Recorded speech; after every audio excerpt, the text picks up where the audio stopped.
Mise en garde. Le balado a pour but de partager des histoires personnelles uniquement et non de vous inciter à entreprendre des thérapies ou à consommer des produits en particulier. Veuillez toujours consulter votre médecin au préalable si une avenue thérapeutique exposée lors d'une de mes entrevues semble intéressante pour vous. Gardez un esprit critique, mais ouvert. Et surtout, informez-vous. 15 mai 2024, épisode 1. Yeah! Premier épisode, je suis super contente. Mon nom est Roxane Daou. Et je me présente parce que vous me connaissez probablement pas. J'ai fait un petit peu d'humour. Mais là, j'étais rendue à prendre trop d'antiacide, là, puis ça marchait pas. Mais j'aimais tenir un micro. Fait que l'autre option, c'est de partir un podcast. Parler de choses qui m'intéressent tout de moins. Et moi, la médecine m'a toujours intéressée. J'ai été dans le métier, comme on dit, pendant un peu plus de 20 ans. Donc, j'ai une certaine base là-dessus. Mais je trouve qu'avec le système qu'on a, malgré tout, il nous manque de ressources. Il y en a, mais on ne les connaît pas. Donc, je voulais, avec mes invités, partager des affaires qu'eux ont découvert à travers leur maladie. Qu'est-ce qu'ils ont fait tout en parlant avec leur médecin. Mais je me suis dit peut-être que ça donnerait des idées aux gens. Et pour le premier épisode, je vous parle d'une amie que je n'ai pas vue depuis 10 ans. Que c'est une grande amie. Comprenez que... ouais, c'est ça. Et quand j'ai su qu'est-ce qui s'était passé avec elle, là, il fallait absolument qu'on raconte son histoire. Maladie de Crohn, qu'elle n'a plus. Moi, je pensais qu'on avait ça, puis on était un peu pris avec ça. Donc, je vous laisse vous raconter qu'est-ce qu'elle a fait pour s'en sortir. Moi, je suis carrément inspirée et j'espère que vous allez adorer.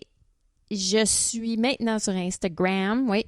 À part les pommes. Si jamais vous aimez ça, venez me liker, comme on dit. Sinon, venez me jaser. Si vous avez des histoires, vous avez le goût de me raconter, moi, je suis super ouverte à vous écouter. Alors, je vous laisse entre les mains de moi et Isabelle. Bonne écoute! All right, come on, get the news over with. I want to hear the music. Salut Isabelle! Allô Roxane! Comment ça va? Ça va très bien.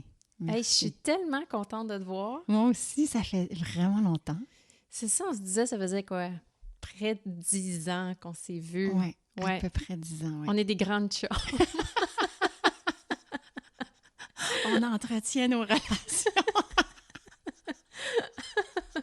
Exactement. Mais écoute, je suis tellement contente de te revoir et de pouvoir faire ce podcast-là avec toi. Quand j'ai su ce qui s'était passé, parce que je connaissais ta condition, que je vais nommer maintenant, qui est la maladie de Crohn. Oui. Et que tu as réussi, et vraiment, je suis vraiment, vraiment curieuse de savoir qu'est-ce que tu as fait pour éliminer ça, tu m'as dit, de ta vie. C'est capoté. Ah oui, écoute, mon médecin... Quand je l'ai revu récemment là, pour une coloscopie, ça faisait des années que j'en avais pas eu parce que régulièrement, on fait des tests qui s'appellent une calprotectine, mais c'est une culture de sel en fait, mais ça mesure les marqueurs d'inflammation dans le côlon. Fait qu'on peut savoir si le côlon est en inflammation ou pas. Fait que s'il ne l'est pas, ben on n'a pas besoin de faire de coloscopie qui est plus intrusive. Là. Fait que ça faisait des années, mais là, il se disait quand même, par prudence, on devrait en refaire une. Puis il me disait, écoute, ton côlon est tellement en santé, c'est indécent, tu sais. Parce que j'étais un de ces côlons les plus maganés, tu sais, avec des ulcères à risque de perforation, tu sais, beaucoup d'inflammation. J'étais vraiment un cas très, très, très sévère.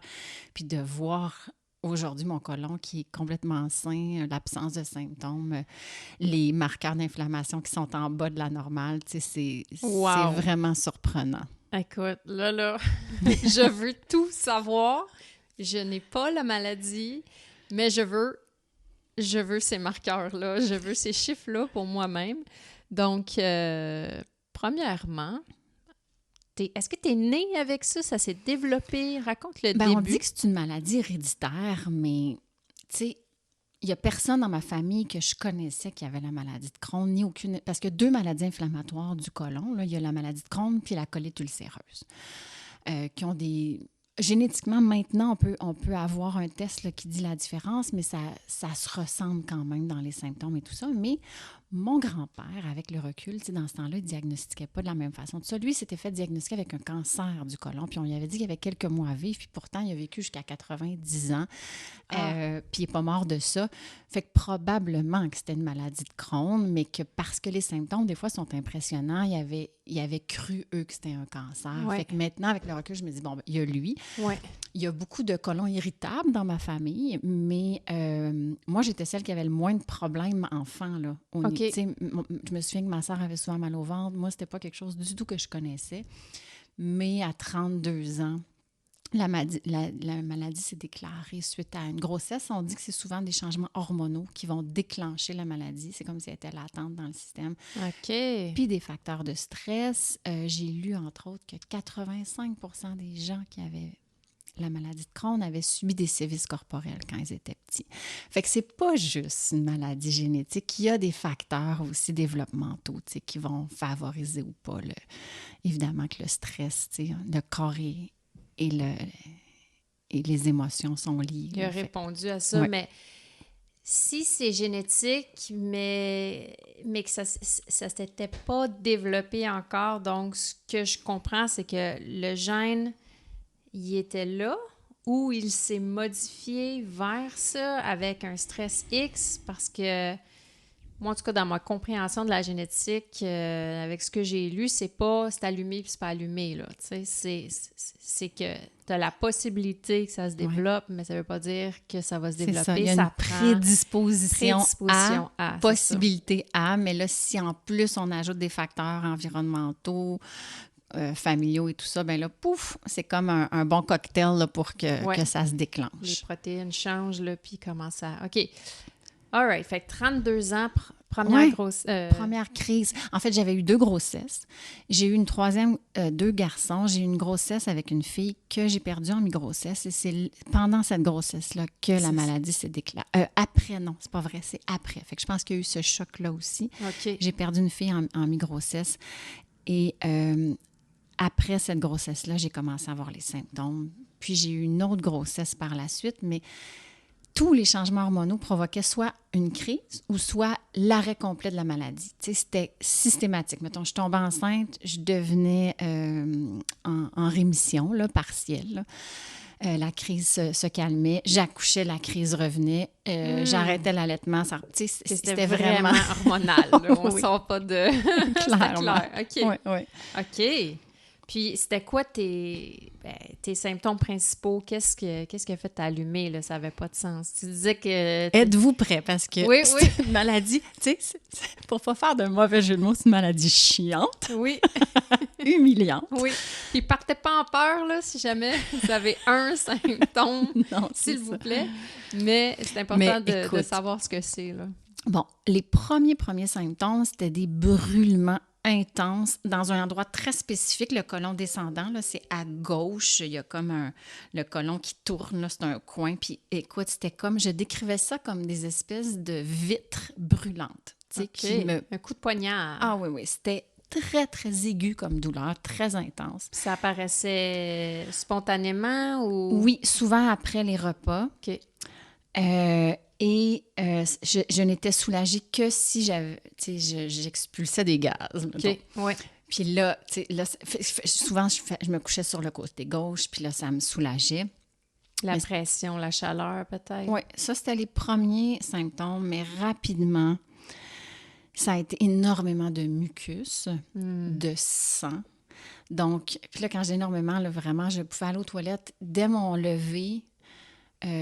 Tu sais, dans ma journée, c'était 15-20 fois par jour, mais dès mon lever, il y avait une accalmie dans l'après-midi, mais souvent toute la matinée puis toute la soirée, je ne pouvais pas sortir de la maison. C'était au point que dès la première sensation, ça pouvait être quelques secondes plus tard que j'étais incontinente. C'était pas des selles, mais c'était du mucus et du sang. OK. Et ça faisait un bruit énorme aussi. Fait que c'était ultra humiliant. Là. Fait que Ah, mon Dieu, oui. chaque sortie de la maison était ultra stressante. Est-ce qu'il va y avoir On des te voit toilettes? courir et faire du bruit, tu sais, c'est... Ah oui, puis dans ça m'est douceur. arrivé, tu sais, d'être bénévole à l'école. Oh non! Puis d'avoir une explosion comme ça. C'était vraiment des explosions, OK? Je te dis, c'est humiliant. Là. J'ai perdu tout Excusez, tout je veux mon pas rire, ego. mais Non, c'est mais- un peu drôle. Là. Mais oui, puis aujourd'hui, je suis capable de dire, écoute, quand tu passes à travers ça, après ton ego, là, il est béton parce que c'est comme... J'étais en classe, tu sais, je veux dire, ça fait un bruit énorme et là, tu sens là, que ta culotte est pleine de mucus. Puis tu sens, je veux dire, j'étais Oh, misérable, non, là, tu sais, ben oui. je pleurais, j'étais Ah. humiliée. Puis ça faisait plusieurs mois, tu sais, que je voyais que ça allait pas, mais je me disais que ça allait passer. J'avais jamais eu des problèmes, tu sais, comme ça. Fait que je me disais... Mais là, quand ça s'est arrivé, j'ai appelé ma médecin. Je suis rentrée chez moi, j'ai appelé ma médecin. Puis là, je pleurais. Puis j'ai dit, là, j'ai vraiment besoin d'une Ça consultation. va vraiment. C'est pas normal, tout ça, là. Ouais. Puis j'ai eu une consultation la semaine suivante. Là, tu sais, elle m'a pris très, très au sérieux. Puis... donc, j'ai eu rapidement une coloscopie, puis j'ai eu... Moi, je craignais un cancer à ce moment-là. Bien, certain. Fait que quand le médecin m'a dit que j'avais une maladie de Crohn, j'étais soulagée et heureuse pour quelques secondes, quelques minutes, non, quelques jours même, jusqu'à ce que je me dise « Non, je pense pas une bonne nouvelle quand même, avoir une maladie de Crohn. Ouais, » Mais tu sais, tout est relatif. C'est C'était ça. moins pire qu'un cancer. ouais, c'est ça. Ouais, c'est sûr. Oui, Puis, fait que là, on t'a mis sur une médication, j'imagine, un régime en particulier. C'était quoi au départ, là, qu'on t'a... Oui, oh. Écoute, non, c'est Hoche parce la qu'au tête. départ, quand je me dis... Bon, il y a eu des conseils vraiment que... Tu sais, on m'a mis sur une diète de légumes en conserve. Tu sais, je veux dire, y a-t-il quelque chose de moins nutritif que des haricots en conserve? Mais tu sais, l'idée, c'était d'éliminer tous les fruits et légumes crus, les fibres.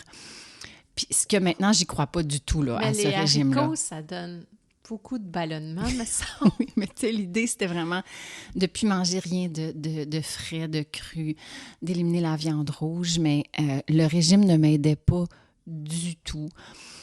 On m'a testé pour la maladie cœliaque, on m'a testé pour l'allergie au lactose. Tout ça était négatif. Et pourtant, ce qui m'a sauvée plus tard, je vous en parlerai, c'était l'élimination du gluten et des produits laitiers. Mais à ce moment-là, donc, je suis testée négativement. On me conseille un régime là, qui est insipide, incolore, inodore. Tu sais, j'avais l'impression de manger du carton. C'était vraiment... Puis, j'allais pas mieux. J'allais pas mieux. Fait que là, rapidement, j'ai eu toute une batterie de médications qu'on a essayé à la suite l'une de l'autre. Des modulateurs d'immunité. D'abord, des anti-inflammatoires.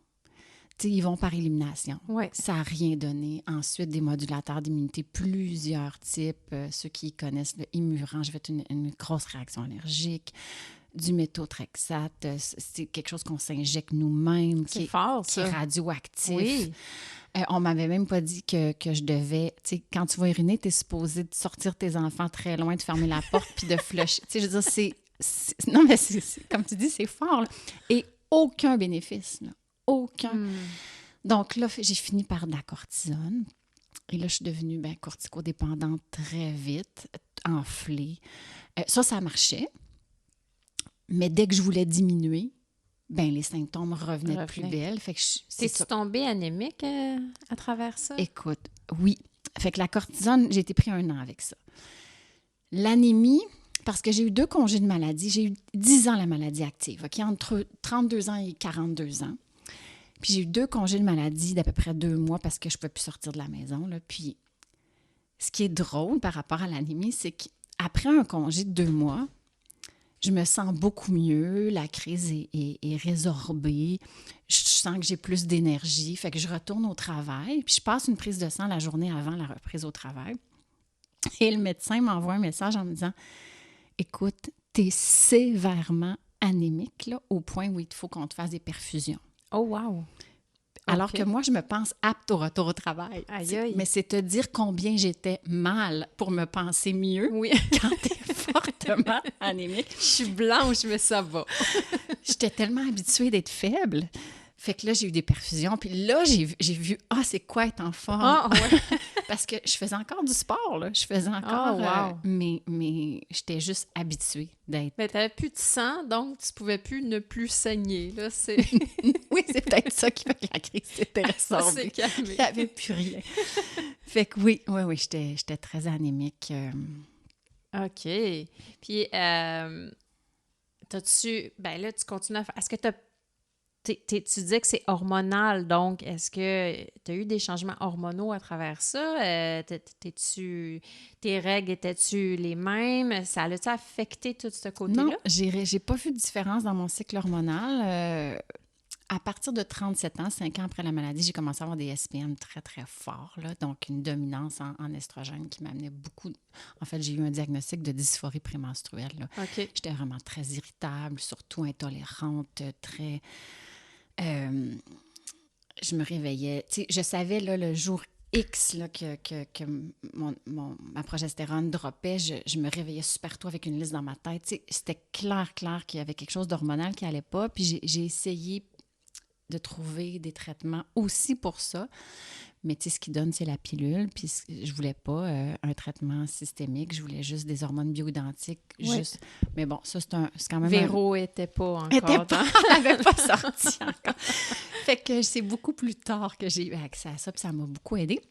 Mais ce qui est fascinant avec la maladie de Crohn et la dysphorie prémenstruelle, le lien que j'y vois, c'est ça. c'est que, tu sais, on dit que les intestins sont notre 12e cerveau, puis des fois, ils traitent la maladie de Crohn avec des antidépresseurs, et des fois, le traitement du Crohn aide la dépression. Fait qu'il y a quand même un lien en toute notre... Recapture de sérotonine, j'imagine. Oui, tout à fait. Ouais. Tu sais, on a des capteurs aussi dans l'estomac, ouais. puis dans les intestins, puis toute notre...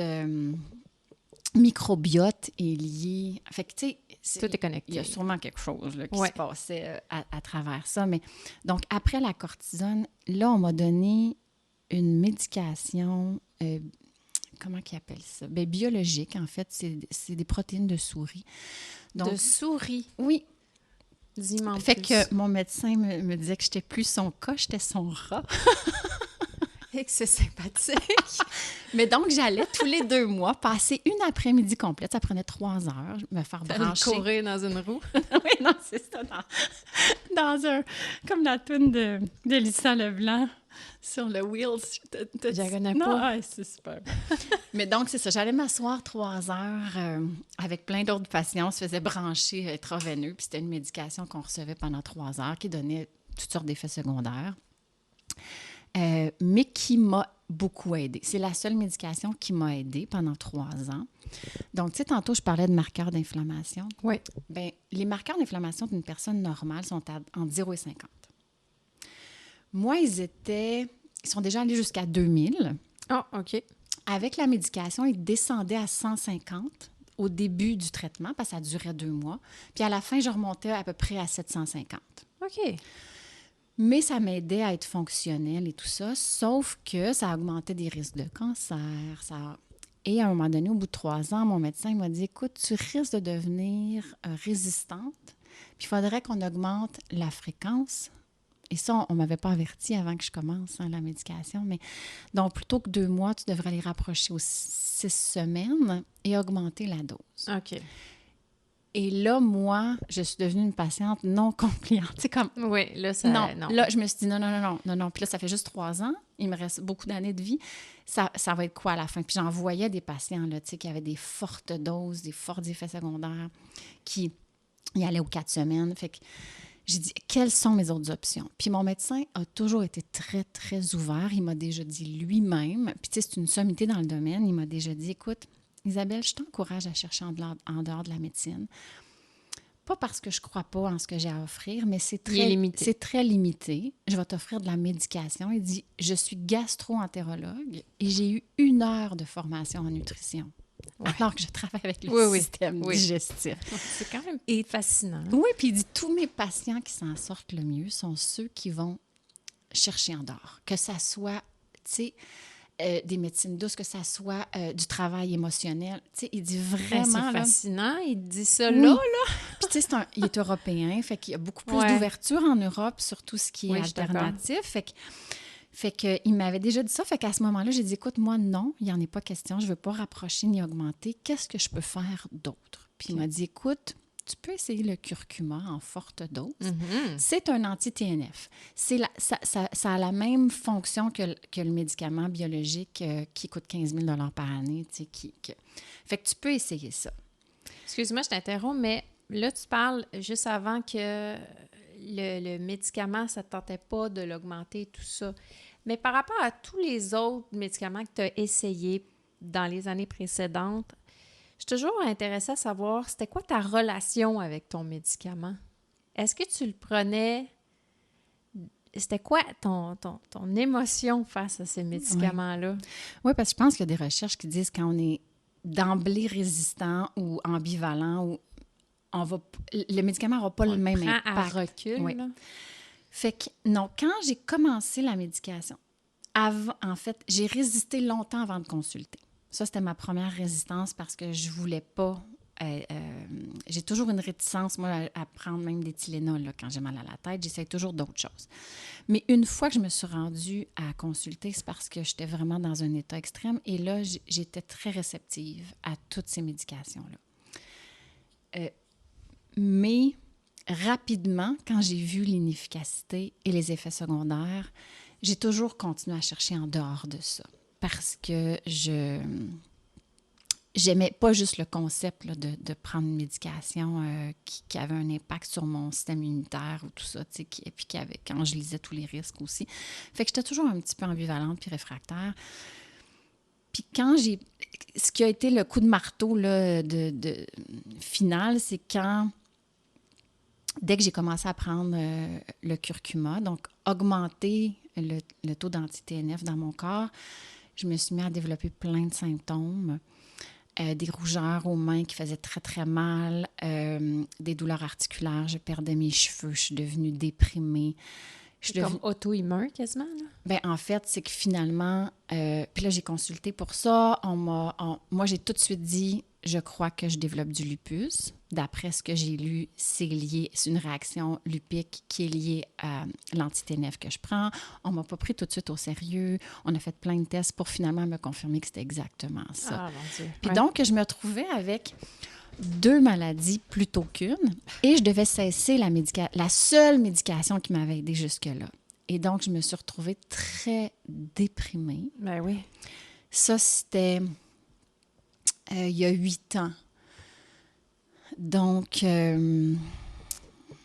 ça faisait 10 ans que j'avais la maladie. Puis là, je me retrouvais, c'est ça, avec une maladie encore plus grave, le lupus. Ça peut atteindre le cœur, Et je voyais, quand je suis allée à la clinique, des gens qui ont le lupus, ça m'a pas aidé à pas être déprimée, là, de voir leur état. C'est clair. Et puis, là, je me dis, OK, fait que là, j'ai 2 maladies pour le prix d'une, sans aucune médication. Et j'avais déjà essayé plein de choses alternatives qui m'avaient aidée par moments, que ce soit l'acupuncture, que ce soit la naturopathie, mais rien qui faisait une différence suffisamment significative pour que je sois plus malade. Et là, ben, belle synchronicité de la vie, je tombe sur le livre « Combattre la douleur et l'inflammation par l'alimentation hypotoxique ». Puis moi qui aime beaucoup manger, qui aime beaucoup les plaisirs de la vie, j'avais pas envie de me restreindre, mais j'ai choisi de l'essayer. Fait que j'ai pas tout appliqué là, de l'alimentation hypotoxique, mais j'ai coupé tout gluten, tout produit laitier. En essayant de diminuer la viande rouge, en essayant de diminuer la température de la cuisson, mais de façon très flexible pour ces 2 choses-là. Mais le gluten et les produits laitiers complètement coupés. Et mon médecin a choisi de mesurer l'impact de ça, de monitorer ça. Fait qu'avec les marqueurs d'inflammation, on a pu voir, parce que là, j'étais rendue à 2000 quand j'ai essayé. Mais je suis contente qu'il a embarqué avec toi là-dedans. Là. Ah oui, parce que là, moi, ça m'aidait aussi de voir, OK, là, est-ce que ça va juste être mon impression? Et en 1 mois, mes facteurs, mes marqueurs d'inflammation ont diminué à 35. Oh my God! Le mois suivant, 16. Et même mon médecin, un moment donné, m'a dit, écoute, j'ai même eu des doutes que tu m'as envoyé les selles de tes enfants, là, parce qu'il dit, je le sais tellement que tu veux plus rien savoir de la médication, que je me dis peut-être qu'elle va jusque-là, tu sais. Ouais. Puis j'étais comme, mais quel intérêt j'aurais, Ben oui, tu sais, c'est de biaiser les résultats, puis de... Mais avant ça, il faut que je te raconte quelque chose de drôle. Parce que, bon, donc, la médication, l'alimentation, juste pour quand même finir mon idée là-dessus, c'est que là, ça fait 8 ans que je suis cette alimentation-là, puis qui mesure mes facteurs, mes marqueurs d'inflammation, et je n'ai plus jamais eu de crise, je n'ai plus jamais repris de médication, ni locale, ni systémique. C'est hallucinant. Et ça a été complètement salvateur. Et j'ai passé les 2 premiers mois déprimée, là. C'est dur de changer une alimentation, tu sais. Puis j'en parle à plein de gens en partageant mon histoire, en disant « essayez-le », puis ils me disent « oh, me semble c'est trop... » Puis il y a plein de gens qui préfèrent être pris en charge par la médecine et pas faire... Mais je veux dire, quand tu vois les bénéfices, tu goûtes, tu sais, tout l'impact que ça a dans ma vie. Puis maintenant, c'est quand même beaucoup plus facile que quand j'ai commencé de se priver de gluten et de produits laitiers parce qu'il y a beaucoup plus d'options. Ah oui, t'sais. mais ça, maintenant, il y a des menus, des restaurants. C'est un bon moment pour être intolérant Oui, tout ou à allergique. fait. Puis c'est pourtant, devenu même une mode, là. Il y a des gens qui le font, bon, parce que... pour question de santé ou mode, à là, fait. je sais pas. Mais en plus, qu'est-ce qui est arrivé du lupus? Là, ça, c'était angoissant parce qu'il me disait, le lupus va peut-être rester ou il va peut-être être transitoire. Puis ça, c'est juste le temps. Tu sais, l'élimination de la médication qui va se faire de façon graduelle dans ton système va nous dire qu'est-ce qui se passe. Puis heureusement, ça a été transitoire, donc il est complètement disparu de mon système. Ah, J'en génial. ai plus jamais. Mais tu sais, j'ai essayé tellement de choses avant de trouver cette alimentation-là. J'ai été jusqu'à me faire une transplantation de selles maison. Oui, maison. Maison. Mais Il y a des endroits qui font ça. Ouais. Non, mais quand, dans le temps où moi, je voulais le faire, ça se donnait juste aux gens qui avaient l'assez difficile en milieu hospitalier. Fait que mon médecin m'a dit, encore une fois, j'en ai parlé à mon médecin, j'ai dit, écoute, je vais sélectionner. Tu sais, j'ai beaucoup lu, j'ai beaucoup regardé de vidéos. J'ai fait un concours à la maison qui avait les plus belles selles chez mes 3 garçons. Il y en a un qui a gagné le concours. J'ai fait la culture maison. Je me suis transplanté ça. Écoute, vraiment, tu sais, on est tellement misérable quand on va pas bien. C'était vraiment tough, là. Juste, pas graphiquement, mais peux-tu juste m'expliquer comment tu fais ça? Je veux Une dire, culture... Oui, ça me tente. je vais mettre ça dans mon teaser. Bon, tu prends la crotte, la dite crotte qui est belle. Là. Tu sais, il y a une charte des cacas. Oui, je sais. Tu prends le plus beau, là. Et là, tu prends de l'eau purifiée, là, avec du sel et tout ça. Puis là, tu fais un beau mélange. Une belle pâte. Une belle pâte assez liquide Un peu que comme tu de mets dans l'argile, une là. poire. Et là, ben, tu t'injectes ça, évidemment, dans le trou-fignon. Oui. Et là, ben, il faut que tu te mettes 15 minutes à gauche. Hein, parce que, tu sais, il faut que tu suives le colon, là. Fait 15 minutes à gauche, ensuite sur le dos, ensuite à droite et sur le ventre. Et là, il faut que tu fasses ça plusieurs fois. Et finalement, j'ai fait un rejet. Tu sais, quand tu fais une greffe, là, tu peux faire un rejet. Bien, moi, c'est ça. Fait que ça a été horrible, les douleurs. Oui. Faites pas ça à la maison, peut-être. Non, c'est supposé de changer ton microbiote. Moi, ça n'a pas marché pantoute. Une autre chose que je voulais essayer, c'était des verres. En Allemagne, il y avait un traitement où tu t'ingères des capsules avec des œufs de verre qui colonisent pas l'humain, donc ils restent juste temporairement dans ton système. Mais comme les maladies auto-immunes, c'est ton système qui se retourne contre toi-même. Oui. Bien là, ton système combat les petits vers.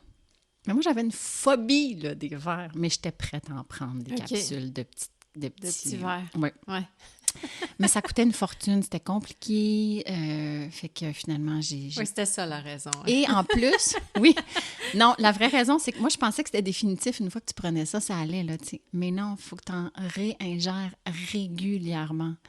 Et là, ça dépassait. Puis il faut que tu prennes un petit anxiolytique la première fois parce que ça angoisse, là, tu sais, de faire ça. Fait que bon. Traitement de grenouille. Mais juste pour te dire à quel point j'avais essayé, j'avais cherché. Oui, mais là. J'avais cherché tout ce qui existait. Wow! Incroyable. Fait que pour toi, ce qui a été vraiment, ce que j'entends, ce qui a été vraiment bonifiant, c'est l'alimentation. Ça a fait complètement toute la différence. C'est sûr que j'ai travaillé d'autres choses, tu sais, au niveau émotionnel, psychologique. J'ai fait beaucoup de travail sur la colère, sur la culpabilité, ma respiration. Tu sais, j'avais vraiment peur de la colère, de la violence. Je me sentais facilement coupable. J'étais toujours en vigilance relationnelle où je voulais toujours être sans défaut pour pas susciter la déception, la colère ou tout ça. Fait que ça, c'était un stress. J'ai pris conscience de plein de choses comme ça. Puis, tu sais, je suis psychologue de formation, fait que j'étais équipée pour faire ce travail-là. Fait que je pense que autant les maladies qu'autant les rémissions, c'est multifactoriel. Fait que, mais l'alimentation a été l'élément qui a fait la différence vraiment marquée et qui maintient mon changement depuis. Et maintenant, je peux me permettre de tricher à l'occasion, tu sais, 1 ou 2 bouchées là, de produits laitiers puis sans qu'il y ait d'incidence. Mais dans ce 8 ans-là, il y a un moment donné où je suis allée en Asie pendant 1 mois, puis j'ai plus du tout penser aux restrictions alimentaires parce qu'il n'y a pas de produits laitiers, puis il n'y a pas de gluten. Là, je mangeais du riz, des légumes. Puis quand je suis revenue ici, j'ai commencé à manger sans me soucier des restrictions, puis j'avais pas de symptômes. Ça allait bien. Fait que j'ai continué en me disant « Ah, mais c'était peut-être juste une mauvaise passe. Peut-être que j'ai plus besoin de me restreindre autant. » Une mauvaise passe de 10 ans. De 10 ans. Je fais plus ça de mauvaise passe, là, mais... Puis, j'ai pas eu de symptômes, mais j'ai fait mon test de calprotectine, dont des marqueurs d'inflammation, comme je faisais tous les 6 mois ou 1 an. Et là, mon médecin m'a interpellée, il m'a dit « Oui, on recommence la médication, ça va pas du tout. » Ah ouais? Il dit « Tu peux être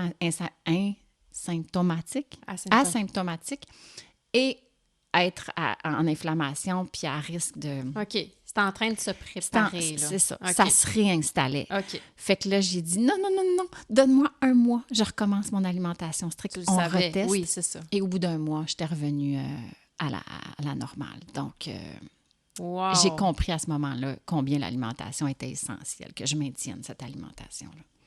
Mais peut-être que quand tu étais en Asie, justement, ton taux, il augmentait peut-être doucement, tu le sais pas, là. Peut-être, mais tu sais, je mangeais pas de produits laitiers, puis je mangeais pas de gluten parce que c'était toujours du riz. Tu sais, l'alimentation, j'avais pas à me restreindre parce que l'alimentation proposée était hypotoxique, dans le fond, correspondait à mon régime. Puis est-ce que les légumes que tu avais beaucoup de difficultés, parce que c'est souvent ça, hein, c'est les fibres qui sont vraiment difficiles à digérer puis qui causent beaucoup d'inflammation. Donc, si tu manges des légumes, est-ce que ça va maintenant? Ah, aujourd'hui, je mange du frais, du cru. OK, c'est ça. Ça n'a aucun problème. Il n'y a aucun problème.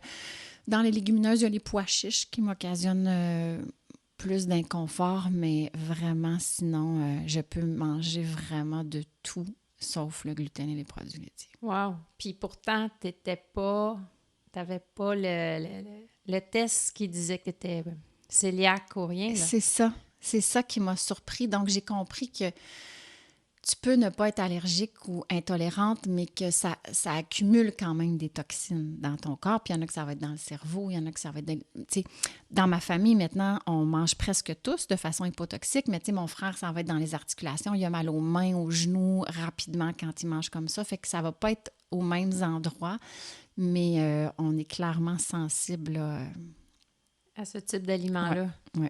Ouais, mais moi, ce qui me fascine, c'est que c'est arrivé pratiquement du jour au lendemain, là. Oui. Ah oui. Il y a vraiment eu quelque chose d'un déclencheur que l'on dit semblerait hormonal, sauf que c'est l'alimentation qui t'aide. Fait que est-ce que c'est... Tu sais, et où l'hormone en arrière de tout ça? Oui, puis quand la maladie s'est déclenchée, il y avait quelque chose d'hormonal, mais il y avait un deuil aussi d'un bébé en mi-grossesse, qui était ma seule fille aussi. Tu sais, fait qu'il y a quelque chose quand même de traumatique qui peut éveiller d'autres traumas. Fait que c'est peut-être pas l'hormone, mais plus l'émotion par rapport à ça?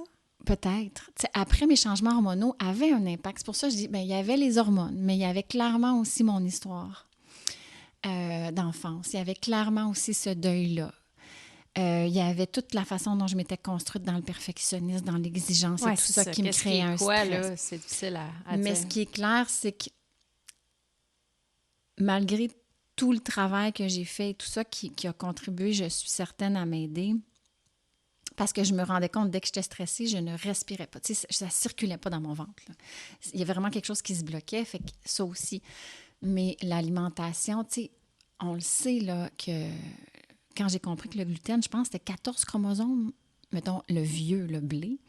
Puis maintenant, il est rendu à 78, tu sais, tellement qu'ils l'ont transformé pour le rendre plus moelleux et tout ça. Fait que c'est sûr que notre corps peut pas s'adapter facilement à... Fait qu'il y en a qui ont un système plus résistant que d'autres, mais ça a un impact, c'est sûr, sur nos corps. Puis, mais c'est systémique, c'est pour ça que je dis que c'est multifactoriel. C'est fascinant, en fait. En fait, moi, je trouve que ça donne le goût de, de couper ça, d'essayer, parce que oui.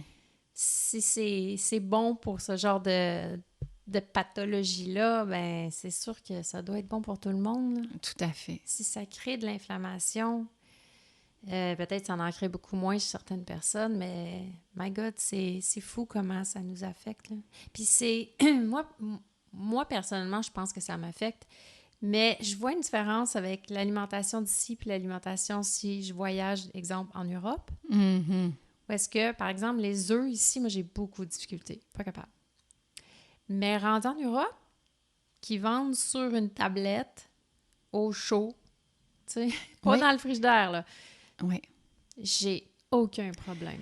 T'sais. Mais je suis tellement d'accord avec toi. Même leur pain, il y a du levain. T'sais, je pense que l'alimentation, quand elle est plus vivante, on pasteurise tellement notre lait qu'il n'y a plus d'enzymes, là. Moi, si je suis pour tricher avec un bon fromage, je vais prendre un fromage de lait cru, plus qu'un fromage sans lactose. Parce que moi, c'est la caséine dans les produits laitiers et non le lactose qui crée l'inflammation.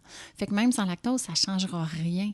C'est la caséine. Mais si je prends un fromage de lait cru, bien, il est encore vivant, là. Il y a des enzymes, ça m'aide à le digérer. Si on assainit, puis d'ailleurs, il n'y a pas de maladie auto-immune dans les pays où c'est pas autant assaini, tu sais, où on lave pas tout le temps, là, parce que les gens ont des choses à combattre. Ici, on n'a plus assez rien à combattre. Moi, je virais folle dans la pandémie quand je voyais le monde utiliser leur push-push, puis leur... Tu lavais pas tes boîtes de carton, toi? Et non, parce que moi, j'avais eu une petite... tu sais, j'avais tendance à un toc de me laver les mains. Juste à temps que j'aie une maladie auto-immune puis que je comprenne que non, là, il ne faut pas trop se laver, tu sais, dans le sens qu'on a besoin là, d'être exposé. Oui. Fait qu'en pandémie, je capotais, je me disais, tout le monde, on va... Parce qu'il n'y en a pas de maladie auto-immune dans ces pays-là. On a une épidémie ici de maladie auto-immune, mais on pasteurise tous nos œufs. C'est ça, en Europe... On est allergique à tout, en fait. Ben oui, c'est ça. Leurs œufs sont sur les tablettes, leur pain, il y a du levain dedans. Puis moi aussi, quand je vais en Europe, je peux beaucoup plus me permettre de manger du pain, puis ça ne me fera pas le même effet. Oui, tout ce qu'on importe aussi, il n'est pas frais, il ne vient pas d'ici. Oui, il y en a, là, de plus en plus, ça c'est bien. Mm-hmm.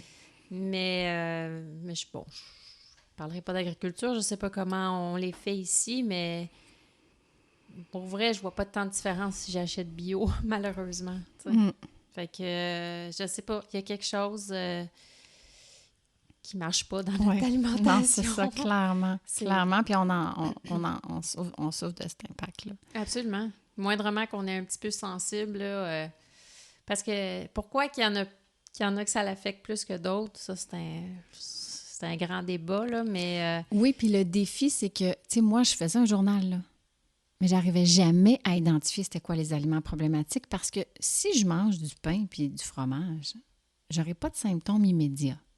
La crème va me faire des symptômes immédiats, mais sinon, là, si je prends du lait ou du beurre ou du pain ou des pâtes, j'aurai pas de symptômes immédiats. C'est l'accumulation dans mon système qui crée de l'inflammation. Fait que c'est difficile d'arriver à discerner là, qu'est-ce qui cause problème dans son alimentation. Fait que c'est ça. Pour moi, vraiment, maintenant, je conseille tout le temps, essayez de couper ça s'il y a un problème, puis réintégrer un des deux après, puis vous verrez, tu sais. Puis quand on dit couper, c'est pas couper 2 jours. Parce que non, c'est ça, le système prend... Ben, corrige-moi si je me trompe, moi, on m'avait dit minimum 1 mois. Oui. Minimum, avant vraiment de sentir tranquillement un changement, mais il ne sera même pas en plus évident. Optimal. Optimal. Non, c'est un bon non. 3 mois, parce que là, vraiment,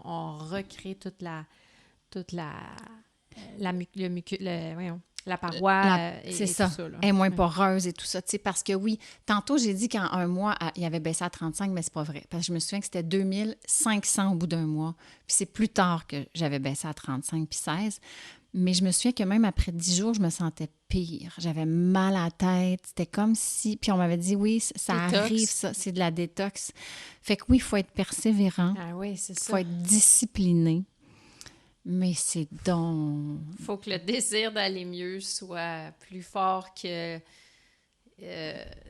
puis le désir d'aller mieux puis de faire les changements adaptés à Ouais. ça soit plus fort que de se complaire dans puis faire comme ben, je suis capable de le gérer, tu sais. Oui, puis on dit que pour adopter une bonne habitude, ça prend une trentaine de jours avant, tu sais, que ça devienne plus facile, plus intégré. Fait que oui, ça demande beaucoup de détermination puis de volonté. Puis souvent, il faut souffrir assez, tu sais, pour dire je vais faire la souffrance du changement parce que l'autre est pire. Mais ça vaut Puis tellement la peine. malheureusement, bon, rendu avec l'économie qu'on a, je pense que d'acheter ces produits-là sont très dispendieux Vraiment. comparativement à d'autres choses. Fait que t'imagines quelqu'un qui n'est pas capable de se les payer, va vivre avec ça ou va avoir des médicaments ultra forts Oui. quand la solution n'est pas très loin. Mais tu as tellement un bon point parce que, tu sais, on va être prêt socialement, là, tu sais, le système de la santé, de couvrir cette médication-là, super coûteuse. Moi, c'était 15 000 $ par année. Mais on ne me donnera pas une subvention pour mon pain sans gluten là, Ben qui oui, coûte c'est 8 ça. piastres, là, tu sais. Alors qu'on devrait Ben oui. revoir notre façon Au de lieu faire. d'investir dans la pharmaceutique, C'est ça. oui, investir dans les produits d'ici, tu sais. Tout Dans le à fond, fait, c'est exact. l'économie d'ici, là. Exact. C'est capoté. Ah, c'est un autre débat. Il y en a beaucoup là-dedans. Moi, tu as dit quelque chose tantôt que j'ai déjà eu vent de. Je ne sais pas si tu as un point de vue là-dessus ou peut-être certaines informations, mais moi, c'est un ostéopathe qui m'avait dit les abus. Les abus soit verbaux ou sexuels ou bon peuvent jouer beaucoup sur le type de paroi intestinale qui se développe, qu'on dit de type poreux. Puis là, je me lance là-dedans. Là, il y en a peut-être d'autres et tout, mais que ça l'affecterait notre système digestif. As-tu lu là-dessus? As-tu des idées là-dessus par rapport à ça? Ben moi, j'ai toujours de la pudeur quand j'en parle parce que ça implique mes parents, mais tu sais, ils sont de culture française, puis la fessée, c'est quelque chose qui est complètement accepté socialement. Puis moi, j'ai vécu de la violence physique. Pas obligé d'en parler. Hein? Non, non, mais c'est juste dire que, tu sais, quand j'ai lu que 85% des gens qui avaient la maladie de Crohn avaient subi des sévices corporels Des antécédents. dans leur enfance. Ah, c'est intéressant. 85%, là, c'est énorme. énorme. Énorme. Fait qu'évidemment que d'avoir un parent qui est imprévisible, qui gère difficilement sa colère, qui la défoule impulsivement, même si ça peut être un très bon parent aussi, qui est bien intentionné, mais c'est sûr que ça crée un climat de stress, de peur, dans lequel on a toujours peur de faire quelque chose qui va susciter une réaction. Puis ça, bien, ça se généralise après dans notre vie. Puis on est toujours dans cette hyper-vigilance-là. Tu sais, notre système de stress, et Sonia Lupien en parle beaucoup, là, tu sais, c'est super utile. Mais si c'est constant, puis que la menace est perçue comme dans l'environnement immédiat là, de vie ou dans lequel on devrait se sentir en sécurité, être relâché, bien, c'est sûr que notre corps est toujours mobilisé en hormones de stress. Fait que l'adrénaline par moment, mais le cortisol en tout temps, tu sais. Fait que ça aussi, c'est sûr que ça va dérégler quelque chose puis rendre notre corps vulnérable. Puis je pense particulièrement au niveau du côlon, là. Les intestins. Les intestins poreux, tu sais. Oui, Ouais, c'est quand même énorme, 85%. ouais, vraiment. C'est vraiment intéressant, par contre, de Ben faire ce lien-là. En tout cas, moi, je trouve ça intéressant, là, de faire Puis, comme... je sais pas si tu aïe, connais aïe, aïe. Gabor Maté. Non. C'est un médecin américain, mais qui est spécialiste dans l'impact des traumas d'enfance Puis trauma, ça peut être, tu sais, c'est pas obligé d'être vraiment là, un abus physique ou sexuel. Ça peut être juste un parent qui est imprévisible, justement, ou qui est absent, ou qui... Mais que ces traumas-là répétés, un peu comme le syndrome là, de la petite goutte d'eau qui finit par faire son trou, là, tu sais, Ouais. ça peut être quelque chose de répété, mais qui n'est pas si majeur que ça, mais qui se répète dans notre vie. Bien, lui fait ressortir tout l'impact que ça a dans le corps, même au niveau de certains troubles neurologiques. Donc, lui, il a l'hypothèse que même le TDAH, des fois, c'est pas juste une prédisposition génétique, mais qu'il y a aussi des facteurs de stress qui vont favoriser l'impact dans le corps, puis qu'en guérissant nos traumas, bien, on va aussi contribuer à guérir nos corps. Puis j'imagine qu'il y a une tranche d'âge vraiment plus susceptible de développer ou du moins d'être traumatisé par tout ça. Là. Plus on est jeune, on dit entre 0 et 7, je pense. Oui. Qu'on instruit un enfant puis qu'on fait le modèle de ce qui va être plus tard, dans le fond. Parce qu'il se construit, tu sais, il se construit émotivement, mais dans ses stratégies de défense, mais même dans ses conduits neuronaux, là, tu sais, Ouais. il est vraiment en construction à vitesse grand V, puis après, ben ça peut se cristalliser, là, tu sais, Ouais. c'est quelque chose qui reste, puis c'est plus difficile de s'en défaire après coup. Oui. Ah, wow. Incroyable. C'est vraiment bien. Ben écoute, je suis vraiment contente que tu ailles mieux. Merci.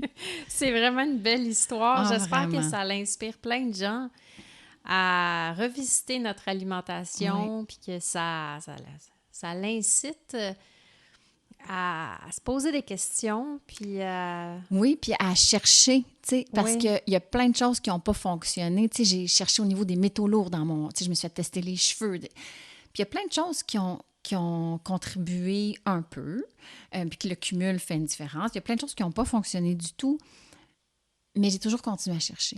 mais ça, C'est ça qu'il faut. c'est tout en ton honneur parce que tu as vraiment dit, moi, là, je vais aller au bout de tout ça. Oui. Tu n'as jamais lâché le morceau. Jamais. Ça, c'est vraiment tout à ton honneur parce que tu t'es pas assis puis faire comme, bon, ben c'est ça, j'ai ça, puis that's it, that's all. T'as résisté au début, mais t'as quand même résisté jusqu'à la fin de faire, non, je suis pas prête à dire que c'est terminé puis que ça va être ça ma vie, puis... Oui, il faut vraiment se dire que la médecine, c'est aidant.